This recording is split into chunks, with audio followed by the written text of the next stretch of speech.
Hello, everyone, and welcome to another episode of DEO's Growth Secrets Podcast. I'm here with Shreyas Parab, the CEO of Daydream, and we're going to dig into something that I'm really excited about, which is technology in dentistry. More specifically, the technology that companies like yourself, Daydream, are employing to make the revenue cycle management process in dentistry, which is the process of collecting money from the patients where work that's already been done.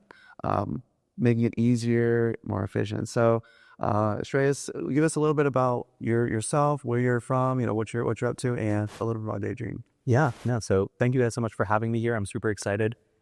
We're at the DEO conference and so much energy here, truly unbeatable. Like this community is very special. So congratulations to everything you guys have built. But Daydream. I guess the story of Daydream really starts with a small dentist in a town outside of Philadelphia where I grew up. My mom is a dentist. She was pregnant with me when she got into dental school. She raised me all throughout it. When she started her own practice, it was us building the furniture for her waiting room. I was the receptionist, the IT guy, the bookkeeper, the janitor. The Cabotron goes down. Guess who's fixing it? It was me after school. I think it really started there. And growing up, I would work in the practice. I would see what my mom was doing. And growing up, my mom was a hero, not just to me, but to people in our town. I think a lot of people don't realize how important dentists can be in patients' lives. I mean, your smile is like the first thing about you, right? And I would see that people would come in not happy, not smiling. They would leave with a proud smile on their face. And I was very proud for my mom, but also for our family. There's not a diner we could go to in our town where people wouldn't be like, oh, you're Dr. Seuss' son, right? Take some apple pie. Added some couple pounds here and there for that. But no, I mean, it really started there. It was just watching my mom build her practice, build her truly like her life in her practice. And 2 years ago, I was an AI researcher and I studied AI in college. I was a researcher. And then my mom calls out of the blue and is like, hey, you should come home. I got sick. So while she was fighting breast cancer, I went home and I basically ran the practice. And I'd grown up being all these disjointed roles. And then suddenly I was put into her shoes. And when I was put into her shoes, I realized many, many problems. I had no idea what she was going through every day as a practice owner. And the most frustrating problem for me was our whole team working so hard day in, day out, only for us to not get paid for the work we were doing. And these insurance companies made it so gosh darn hard to get paid. And dentists know this. They know how hard it is that they're working, but oftentimes they don't think about how hard it is for them to collect the money.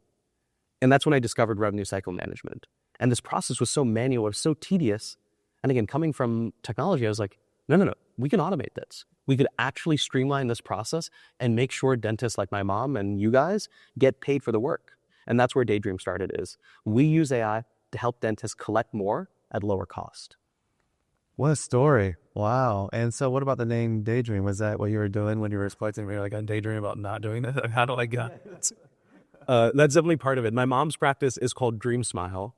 And so while I was working at Dream Smile, I was daydreaming about what could be. And, as a kid, I feel like all of us entrepreneurs are, maybe you were like this, teachers would say, stop daydreaming or focus on what's right in front of you. That is important to focus, but daydreaming a little bit doesn't hurt, Imagining what a better world might look like doesn't hurt. In a healthy dose, I think daydreaming is kind of underrated. And so, it's a little shout out to my mom and also just a little play on, dentists are, so in the weeds all day, every day, that daydreaming a little bit about what their business could look like, I think is maybe a little healthy. Yeah.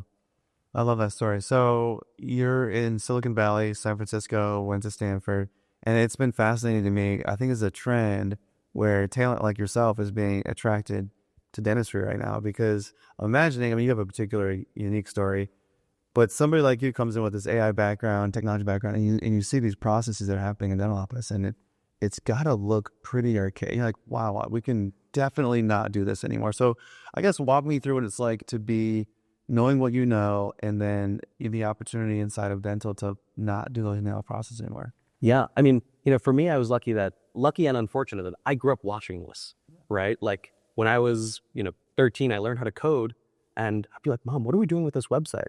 Why are we not getting traffic? It's because we're not doing the most basic stuff. Like even then I started to feel how broken it was. And again, I think a lot of the technology people who are coming in now, they see the hype, they see the excitement, they see the investors wanting to pile money in, they get excited. Many of them haven't actually worked in a clinic. They haven't seen why it's broken. I mean, so many times it's easy for us to complain, oh, it's broken, but understanding why is actually like a much deeper thing that I think because I like grew up in it, I don't think of it as broken. I think of it as unaligned. And I think when things feel broken, sometimes people just shrug and say, what are we going to do about it? But I feel like when we realize there's actually fixable things, we start to actually take some agency. And I will say there are many more people in Silicon Valley excited about applying technology, but I always caution people, like, you got to understand, you got to spend time in the practice. You got to know why these things happen. Like, dentists don't want to be losing money. Nobody wants to. Yeah. But when you have a hygienist who's asking for a raise and you're worried about leaving, when, you know, there's a patient writing the worst school review you've ever read, when you're worried about, candidly, like whether you're going to be in network, out of network, you don't have time to worry about everything else. Yeah. Exactly. And so, I don't know. It definitely, there are things that can be better, but understanding the context behind why it feels broken is something I think a lot of people in Silicon Valley miss out. Yeah. I mean, certainly this idea of collections or revenue cycle management is one of the lowest hanging fruits, right? So let's talk about what Daydream kind of specifically does. So how do you solve this problem? What problem did you see?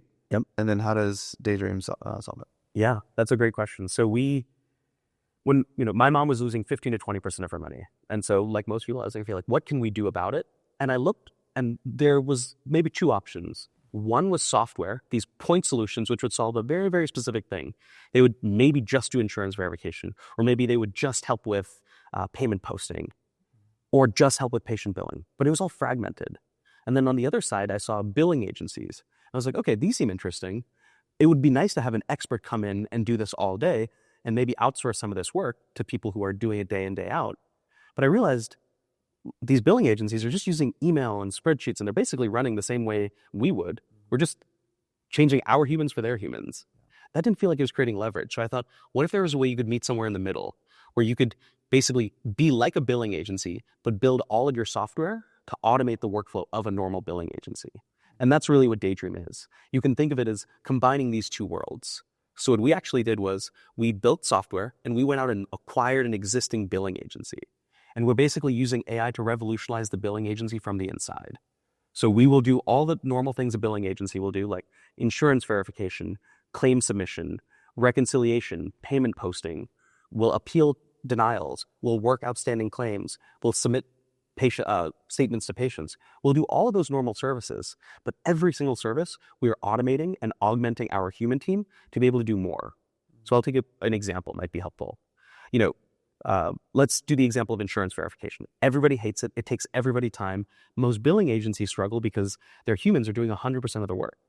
And once you start to get volume, that human is just spread too thin. What we realized is if we give them a tool that can help them get 90% of the job done, basically have an AI agent go navigate the insurance portal and pull all that data in, the human only has to do 10% of the remaining work. And their productivity skyrockets. Suddenly from only being able to do, let's say, 30 breakdowns a day, they're able to do 100 breakdowns that day. And so we kind of take every single part of the RCM process and try to automate as much of it as possible. But one of the challenges with technology is technology can get you like very, very far, but sometimes it doesn't get you to the last mile. And that's where our humans step in. And I think that's something that's oftentimes people underrate is like, you know, people are like, oh, AI is going to automate everything. Again, candidly, I don't believe the technology is fully there yet. I think it will quickly get there, but it's really about figuring out what should be automated and what should have human review. Does that make sense? That makes sense. So would you say that if I'm in an office, I hire you kind of similar to how I would hire an agency? Am I logging into a software? How does this relationship work? That's great. So most billing agencies, they send you emails and spreadsheets and they're just like, okay, like trust us, we're going to handle it. I didn't love that because that's the most our cash flow is the most important thing in our business. So with Daydream, we'll basically connect into your practice management software and pull data into our web-based platform that you can log on to at any time. You can see all of the actions we're taking. So for example, insurance AR, recovering outstanding claims. You know, we work with practices that have $800,000 in outstanding claims. And at any given moment, they can log on. We're pulling all of their outstanding claims into Daydream, the website. and basically giving you updates on what's happening with every claim. So we're sending out AI phone calls to call the insurance company. We are having AI agents go check the insurance portal for this data, pull it back, and then decide what to do. And all of that data back from Daydream gets written back into your PMS. And so, we will connect into your server, we'll connect into your practice management software, but you and your team are usually just using the Daydream platform. You can create and leave tasks for us. You can see analytics on your practice. You can go and get claim level data. But having worked in a practice, I know like my front staff lives in the practice management software. They don't want to be learning all of these new tools. And so we try to make it as simple as possible. Everything we do on Daydream gets written back into your PMS. But we've started to notice more and more people like Daydream more because you can do more. You can customize more. So you can look at analytics. You can look at claims level data. My hope is that we just, we send weekly reports to your email. You have a monthly meeting with your account manager to talk about this stuff. But my hope is that dentists can truly trust it enough to put it on autopilot. When you're driving a Tesla, you're not as worried about driving because suddenly you trust, hey, you know what? This Tesla knows what it's doing. I might have to guide it every now and then, but that doesn't mean I have to be on it every single minute of every day, So, okay, so it's kind of like 100% just turnkey. You take all my whole billing process, you start running it yourself. Yep. And because you're using AI, are you able to do it more accurately, faster, more efficient? Like what's the KPI benefit? Yeah, so it's more accurate because so much of the incorrect work that gets done by billing agency is because they're spread too thin and humans make mistakes. When we post payments, we're doing it programmatically, and every single time you can expect consistent results, which is what RCM definitely lacks. So it's more accurate and more consistent. It's faster. So one human is able to work a massive account, and suddenly the accountability isn't spread across 10 people. It's spread across 1 or 2 people. And then we're definitely more efficient. And I think one thing that's underrated is the transparency. You can go on a Daydream and actually see what's happening on every claim. And I think that is really, really underrated. And all of those things. And one of the nice things is we want to pass AI is getting cheaper and cheaper. These models have decreased 10x in cost. We want to pass those savings on to you because the human labor cost is only going up. I want us to be the first company where we don't make money off of our customers make money off of us. So what are some of the mistakes you see? So you take over the billing totally. Yep. And I'm imagining if somebody wants to work with you, it means their billing's probably in not the best shape. Yep. So what's that like? What are you seeing in there? What are some of the things that you immediately can like, okay, we fix that right away? Like, what's it look like when you have a messy account? Yeah, that happens a lot. And I think the first thing we do is work on outstanding claims. So a lot of these insurance companies have timely filing requirements, meaning you have to do something before a certain amount of time. Otherwise, you might not get paid at all, guaranteed. And so the first thing we kind of do is run your outstanding claims report and figure out how much money can we recover, why is it outstanding, and what can we do immediately about it? Because if we miss timely filing, you might not get that money. We don't want that to happen. So the first thing we do is we really focus on outstanding claims. We make sure that claims are on file. And one of the things, in order to figure out if a claim is on file, humans have to call the insurance company. They have to sit on hold for 20 minutes, get the information. Every morning, we have 700 AI agents that go and just start doing calls for you. So we get all those claim statuses. But outstanding claims is usually the biggest problem. Okay. We work. Can I dive into that one? Yeah, real quick. So your AI agents can call the insurance. So if I'm in office, I'm no longer making these calls. You're not making these. And I can follow what's happening one by one. Yep. By the claims. And so your agents are calling the insurance company? Yes. Like, I don't know if you saw the AI workshop, but I'd love to show, and again, I'd love to actually play you some of these audio clips because it's pretty cool. And the insurance companies, I think people are always like, well, don't they hate these AI phone calls? They do, right? But they have to answer them. They have to answer. And what's even crazier is we've started noticing the insurance companies outsource their work to remote agencies and offshore. Well, there's something, I mean, I'm sure insurance companies are doing the best they can and robot. It was something satisfying about sending an AI agent to them and having them to deal, because you're like, hey, this is what we have to deal with for a long time. Not the best phone service, right? And so anyway, there's something probably nice about giving them that. And what I'm hoping this calls for is change, where they actually give us API access. Yeah. That would change the industry. Talk about fixing a broken problem. Why don't they do that? Because let's just explain that real quick. Most software companies they will give other companies access to their information through what's called API. Basically, it's like, hey, you can come in and get this information. I mean, they're probably saying obviously that there's security risks and things like that, but insurance companies don't do that, right? And so I guess as a technology person, what's going on with that? Yeah, I mean, I think they have learned that when they give you more information, you become more powerful and you actually might be able to win against them. Yeah. And they've done the math. They're very smart people and they've done the math and they've realized by preventing that, they'd rather lose money on supporting a huge call center and making your life a living heck than actually giving you access to your information that helps you get paid for your work. And I do daydream of this, of that, and the of it, it's not right. It's kind of doesn't seem like right, does it? No, again, like I think dentists have felt the pain. Yeah. And again, like I've watched my mom go through it and you're banging your head against the wall being like, why? I just want to help my patient. Mm-hmm. This claim is getting denied and I'm bending over backward, trying to help them understand. And, I think insurance companies are probably one of my worst enemies because they just don't make it fair. They do have an important role to play in making care accessible for more Americans. I agree. But they do things like not allowing, for example, dentists have signed non-disclosures when they signed their payer contracts because they don't want dentists getting together, sharing data and information. But do you know who's allowed to do that? The insurance companies. They are allowed to use data and working together against the dentists, and they're afraid of the dentists doing the same thing. And I think that's coming from a tech, I love working on open source projects. Software is one of those things where the rising tide lifts all boats, right? And I'm hoping Daydream becomes, because we're getting all of this information, we're actually able to start arming the dentists to fight back. Because the insurance companies are using AI to make your life horrible and deny claims.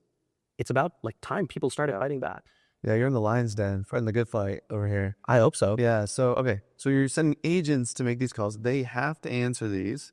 So some payers will reject the call, but a lot of the big payers don't. And the reason is because they outsource to these, offshore teams, and those offshore teams are measured on how many tickets they close or how many phone calls they respond to. And these AI agents, our AI phone calls, are significantly faster of getting information. Think about a human trying to get, the rep will ask you, oh, what's the check number? The human will, oh, let me go find it. Our AI is just ready to go. So our calls, the AI phone calls, are about 4 minutes shorter than if a human were to do it. Mm. So it actually helps that worker on their side. So they're able to be more efficient. Which also kind of doesn't make sense, though, because they'd be more efficient if they just gave you the data and then you wouldn't have to answer any calls. And I'm presuming that eventually they will get smart and either use AI on their side, and then it'll just be two AIs talking to each other. Yeah. Because they just want to make it slow. And I think this is the lesson, is like, if they just gave everyone access to their information, and dentists can fight for it. Like I think it's just a lot of dentists feel isolated in their little bubble. And it's groups like DEO that bring them together. Once they start talking, you start realizing and learning, we're stronger together than we are apart. And again, maybe it's a little rah-rah go team, but I do think we should, more people should be talking about this. Yeah. Okay, I love this. So AR is the first place. Yeah, that's the first. Agents call, and you're able to clean that up. I mean, do you have success stories? Yeah. So great example. It's a 2-location practice in Colorado, husband-wife team, the most wonderful dentists, but their office manager just wasn't submitting claims properly for like 3 months, 4 months. And this happens, and no fault of her own. She just didn't really understand what RCM was. And so they had almost $800,000 of outstanding claims. Today, 6 months later, I'm proud to say that they have almost half of that money, as in we have recovered hundreds of thousands of dollars.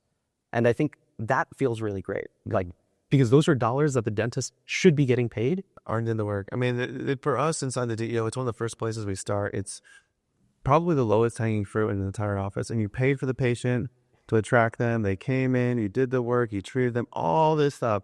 And to not get paid simply because of process, because you did make the right phone call or key in something correctly, it doesn't seem like what to do. And when I was working in our practice, I was like, not only are we losing money, we are trying to spend money trying to solve it, and it's not working. And I was like, right, this is like, it's like double jeopardy. We're losing money because we're not collecting. We're paying to try to fix it. And what's even worse, no one talks about the emotional damage it does to your front desk when they're overworked. Yeah. When they have a frustrating phone call or they're on hold, guess what they're going to do to the patient? They're going to lash out. They're not going to be the same amazing person you hired because you were making them work away. And A lot of people think of billing agencies as outsourcing and replacing staff members. I actually don't think that's usually what we see. What actually happens is by your staff being more freed up to do the more important stuff, like making eye contact with the patient, explaining treatment plans, explaining how their insurance works, that's why patients come back to you guys, right? And I think by outsourcing some of this like tedious and menial work that candidly should be automated, that we are automating, your office just runs a little smoother. Your office manager, my favorite story, we have a 6-location multi-state group that we work with. And the office manager was waking up at 4 a.m. every morning before her kids wake up to post payments. Because what she knows, as soon as she hits the office, she's not going to be able to do anything related to RCM. How long do you think that office manager is going to be able to last? She's one of the most wonderful people. Yeah. It's so hard to find good people. Don't burn them out by making them do this stuff, Well, if you can't find good people, this is a great place to look, is what are you asking them to do? And again, as a dentist, it's sometimes no fault of your own. This is the structure of a dental office, but it makes a lot of sense why somebody doesn't want to stay on a job like that more than 6 months or 12 months. It's a complete burnout. And it's a thankless job. It feels unseen. And, like one of the things I love most is, so we have humans, right? We have this billing team, and all of them have 8 years of experience working in office. Most of them are coming from ex-DSOs, ex-group practices. And the arbitrage is this, right? Is we have, customers in, let's say, California that run a group. It's real to hire an RCM director in California, but you could get amazing talent in Missouri of a great practice manager who might have run an 8-location practice that is now willing to work for you guys. And because we're automating more and more of her work, she's able to handle supporting you guys. And when we automate her work, so our billing team asks us this, Shreyas, well, you're telling us we're going to automate more and more of our workflow. Well, what happens to us? I want our billing team to help you guys work on the business rather than in the business. Because all of these people, most of them have worked in group practices, DSOs. They know what it takes to run at such a scale. But if like a normal billing agency, they're just on the phone posting payments all day, they're not going to give you that knowledge. And that's what's valuable. AI should automate the menial work so they can actually help you work on the business, So just a quick checklist. What's some other big areas you see of opportunity that you guys just kind of immediately dive into? Yeah, denials. So a lot of times denials are happening for very silly reasons, like not having all of the clinical documentation available at time of submission. That's like a really easy fix. That a lot of it is just, hey, this all data lives in your EOBs, but a lot of times those are paper EOBs. So as part of Daydream, you scan them to us and we automatically digitize them for you. What that allows us to do is capture all of that data that's being lost, right? At our practice, we have 30 pounds of paper in the back. No one's reading all of that. But with Daydream, once it's digitized, we can do analytics and say, hey, we've noticed an increase in denials for this specific reason. For this specific procedure code, let's say perio, you guys are getting denied at a much higher rate than everybody else. Let's figure out why. Oh, you guys aren't doing charting. That's an easy coachable moment for for the RCM person to relay back to the clinical team. And with that simple fix, your denial rates can go down. That's low-hanging fruit. But all that data right now is getting lost in these paper EOBs. So again, we help you enroll in the digital version of that. But I think that's low-hanging fruit that everyone should be looking at, because I think people think about collections, but not enough people think about the time. One of the great kickstart story, it's an 8-location practice. We serve 4 of them. We used to get by the first month, up years of submitting a claim, they would only collect 45% of their money. We have that up to 80%, which is, instead of your cash being away, we're getting it to you sooner, which means they can be more consistent. They can deploy that capital effectively in other parts of the business. They can grow. You know what I mean? And I think, we prevent denials from happening in the first place. Because if you can get you that quicker, we know that dollar is better spent in your pocket than it is in theirs. What are some of the reasons that people give you the big style? So you talk down what's, when there's I think the biggest one is the change management, right? I think for your administrative staff, it changes their workflow, and that is scary. I acknowledge it. Like, change is very hard to do in any business. And I think a lot of that comes the really helping them understand what is the value that we are bringing to you. A lot of, team members will say this, well, you're taking things away from me. But I think a lot of dentists, and I always coach them on this, is like, make sure if you're taking something away, tell them where they're going down there. I'm taking this away from you so you can go do this for us. Yeah. And when we see that communication happen, we see much better results. So I think the change management is scary. That's a lot of reason why people are hesitant to start with us. And then I think another one is like, I think people are worried that the technology is just not there. And I agree. I don't think the technology is fully there. That's why we always have a human, right? Is if the technology doesn't work, we always have a human. And what I've noticed is the success rate of the technology is only going up. And that is like always an encouraging sign. You know, I started playing around with large language models in 2019. I had emailed this guy from this startup called OpenAI. They had launched this thing called GPT-2, and it was a bunch of nerds basically, right? And at the time, it was not obvious to anyone that it would scale to this level when you just threw more compute and more resources. But it did, and it felt like magic. And watching it change has made me so confident that it doesn't slow down. And I don't think it's going away. And so I think the success rate of the tech is just going to get better and better. And so I'd rather have us already in the practice, helping them accommodate to the change that's going to happen, because the change is happening all over the world, and it's going to happen faster than a lot of practices can move. Yeah, you really want to get in now and start to learn. That way, as it's changing, it's much easier lift, right? Because you're already kind of in there. You're already in there. You're adapting rather than just, ripping out and then he's trying to catch up. Because you're going to have to kind of rip out your current process at some point. This current process that you had, if you're not somehow utilizing technology, is going to be obsolete at some point. So you might as well do it now versus later. And again, like, this is like, it's such an easy sell. Like when we explain like, hey, we never have gone to anyone and they're like, I'm pretty happy with how things are. Yeah. I'm like, are you sure you can collect more? Are you sure you can get it faster? Are you sure you could spend less? And the answers are always yes. But I think it takes a little bit of daydreaming. And I think dentists, and again, my mom is included, when she started taking a little bit more risk, she started to see the reward. And it actually made her life easier. Because, my mom has missed soccer games. I know dentists are changing their whole life around their practices. It's like, start thinking about yourself for a little bit too. What mental relief does it take when suddenly you just are not stressed about it anymore? Yeah. I love the name Daydream actually, because many folks probably sit there and say, this doesn't make sense that it's like this. And I think the moral here is, you're right, it doesn't. And and there's technology out now that can solve this for the most part. So anything else you'd leave anyone watching? Yeah, I mean, I think the biggest one is just, again, going back to this, like, I feel like my mom, her whole life, and I think every dentist we work with does this. They put their patients first, their team members second. They put all of the other things. They put so much stress on themselves. It is like, candidly, I don't know how she's done it, because I was doing it for 6 months and I was like, this is harder than any Stanford class I've ever taken. This is harder than any job I've ever had. I think, again, it's like, it's not just for your team. RCM is one of those things where it's like, that's where everybody's paycheck comes from. Not just your team's paycheck, but it affects the patient experience too. And if you look at all the bad Google reviews people leave or bad experiences, you can ask any American, have you ever gotten a dental bill that you don't understand? Absolutely, they have. And the reason is not the dentist. The patient will blame the dentist, but they should be blaming the insurance company.